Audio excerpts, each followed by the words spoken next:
Hello, मैं Vivek Kumar class 10 का science का चैप्टर जो विज्ञान का है भाग उसको मैं दिखूंगा और उसमें भौतिक विज्ञान विशेषकर पढ़ाऊंगा।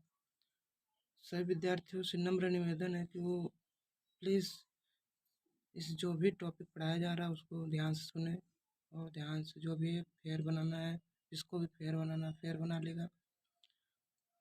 जो भी टॉपिक बताए जाते हैं उसको ध्यान से सुनिए एकदम। देखा जाएगा मतलब कि विज्ञान किसे कहा जाता है। मैं लिखा हूँ कुछ विज्ञान किसे कहा, मैं लिख के इसलिए दिखा रहा हूँ कि आपको लिखना टाइम बर्बाद न हो आपके।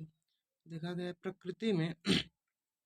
प्रकृति में उपस्थित पदार्थों के क्रमबद्ध अध्ययन से ज्ञान प्राप्त करने और उस ज्ञान के आधार पर वस्तु की प्रकृति और व्यवहार जैसे गुणों का पता लगाने की को ही विज्ञान कहते हैं। मतलब कि जो भी हमारे प्रकृति में उपस्थित है पदार्थ है, जो कुछ भी है वो क्रमबद्ध में है ना, अध्ययन से ज्ञान प्राप्त उसी का अध्ययन अगर करें ज्ञान प्राप्त हो रही है तो उस ज्ञान के ही आधार पर वस्तु की प्रकृति या व्यवहार भी कहा जाता है। जैसे किसी भी कोई वस्तु की उसकी प्रकृति बताना है, गुण क्या है उसके पता लगाना। जैसे कुछ भी वस्तु है तो उस गुणों का पता लगाना ही क्या है विज्ञान का। अब उसमें देखिए, अब पदार्थ क्या होता है यानी द्रव्य। द्रव्य को मैंने दो भागों में बांटा है, एक सजीव द्रव्य होते हैं, एक निर्जीव द्रव्य होते हैं। एक तरफ सजीव द्रव्य में जीव विज्ञान आएंगे और इसमें इधर आएंगे व्यवहारिक विज्ञान, जीव विज्ञान व्यवहारिक विज्ञान। जंतु इसमें देखिए जीव विज्ञान तो भागों में टूट जाएगा, जंतु विज्ञान और वनस्पति विज्ञान। जंतु मतलब इसमें जो भी आ जाएंगे जंतु, मानव आ जाते हैं, मानव, कुत्ता, घोड़ा, बिल्ली, सब जंतु विज्ञान में। वनस्पति विज्ञान में जैसे पेड़ हो गए, पौधे हो गए, घास हो गया, फूस हो गया, सब कितने फूल हो गए तो वनस्पति विज्ञान में है। और इसमें व्यवहारिक विज्ञान में देखिए भौतिक विज्ञान आता है, भौतिक विज्ञान, और देखिए रसायन विज्ञान आती है, रसायन विज्ञान। अब हमको तो भौतिक विज्ञान देखना है तो भौतिक विज्ञान को देखेंगे हम लोग। अब ये देखिए एक बार इसके जनक देखिए, जंतु विज्ञान के जनक को माना गया अरस्तु को, वनस्पति विज्ञान को थियोफ्रेस्टस को, और भौतिक विज्ञान के न्यूटन को माना गया है, और रसायन विज्ञान को एंटोनी लाओइसियर को माना गया है, लाओइसियर को माना गया है। ठीक है, इसको ध्यान दीजिए, लाओइसियर। अब देखिए भौतिक विज्ञान किसे कहा जाता है, कहा गया है कि भौतिक विज्ञान विज्ञान की वह शाखा है जिसके अंतर्गत ताप, दाब, ऊर्जा, बल, गुरुत्वाकर्षण, गति, चुंबक, विद्युत आदि का अध्ययन अध्ययन किया जाता है।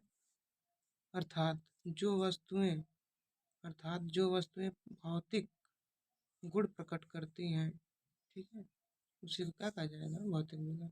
भौतिक विज्ञान के जनक न्यूटन को माना जाता है, जबकि आधुनिक भौतिकी के जनक न्यूटन, गैलीलियो और आइंस्टीन तीनों को माना गया है। ठीक है, तो हम क्लास 10 का ही भाग देख रहे हैं। तो इसमें देखिए पहला चैप्टर क्लास 10 का है प्रकाश का परावर्तन और अपवर्तन। दूसरा क्या है, मानव नेत्र है। तीसरा क्या है, विद्युत है।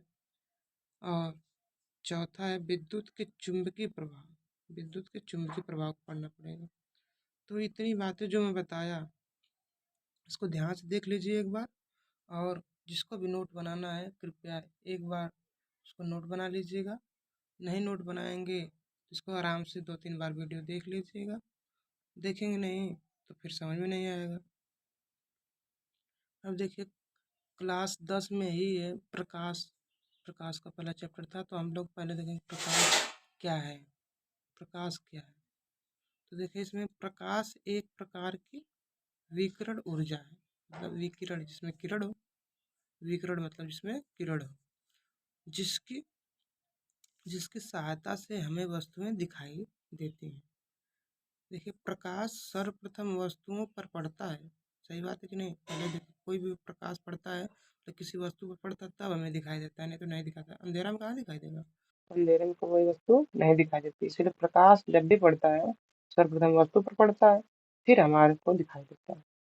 इसके बाद वस्तुओं का प्रतिबिंब हमारी आंख पर बनता है। इसके बाद वस्तु हमें दिखाई देती है, परंतु प्रकाश दिखाई नहीं देता है। से एंगस्ट्रॉम तक होती है। प्रकाश विद्युत चुम्बकीय तरंगों के समान चलता है, अर्थात सीधी रेखा में चलता है। अतः निर्वात में प्रकाश की चाल 3 × 10⁸ मीटर प्रति सेकंड होती है। इस चीज़ को ध्यान से देख लीजिएगा और प्रकाश इस हेडिंग को लिख लीजिएगा। प्रकाश किसे कहा जाता है इसे मैं बता दिया गया। ठीक, धन्यवाद। और मेरे चैनल को सब्सक्राइब कीजिए और लाइक कीजिए और थोड़ा शेयर कर दीजिए, क्योंकि आप लोग नहीं बढ़ाएंगे चैनल को सब्सक्राइबर तो फिर आगे हमारी कुछ आगे फिर मतलब कि वीडियो बनाने का कोई मोटिवेशन नहीं मिलेगा। आपके सब्सक्राइबर से ही क्या होता है, वीडियो बनाने का एक मोटिवेशन मिलता है। धन्यवाद सभी का वीडियो देखने के लिए। Thanks for watching.